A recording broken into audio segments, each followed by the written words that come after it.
Les États du monde ont voté, lors du Conseil de sécurité tenu aux États-Unis à New York, le prolongement du régime des sanctions sur l'acquisition d'armements en République démocratique du Congo alors que le pays est sous l'agression du M23 soutenu par Kigali et Kampala. Le député provincial Pete Kazadi se dit choqué par la complicité de la communauté internationale qui tire de ficelle dans la déstabilisation de la RDC dans sa partie et du pays. Le régime d'autorisation imposé à la RDC pour s'acheter des armes met celle-ci en difficulté de défendre efficacement son territoire occupé par l'armée de Kagame. Il s'agit bien d'un embargo déguisé. Le maintien de cette résolution, avec sa lourdeur par l'ONU, frise la complicité, a dénoncé ce haut cadre du parti présidentiel. Les multinationales et puissances prédatrices tirent profit de l'instabilité en RDC.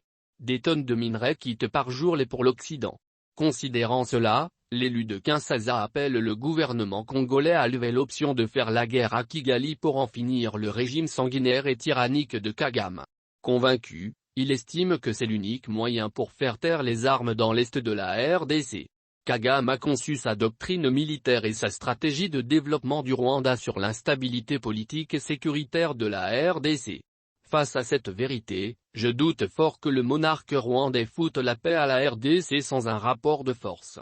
Probable que la guerre s'étende dans la durée, a-t-il déclaré. Soulignons que, l'armée congolaise a repris, la semaine passée, le contrôle des villages de la région après de violents combats. La recrudescence des affrontements depuis avril a poussé 175 000 personnes à fuir leur domicile. Les combats ont également accru les tensions entre la RD Congo et le Rwanda, qui nie soutenir les rebelles, après des accusations claires de la part de Kinshasa.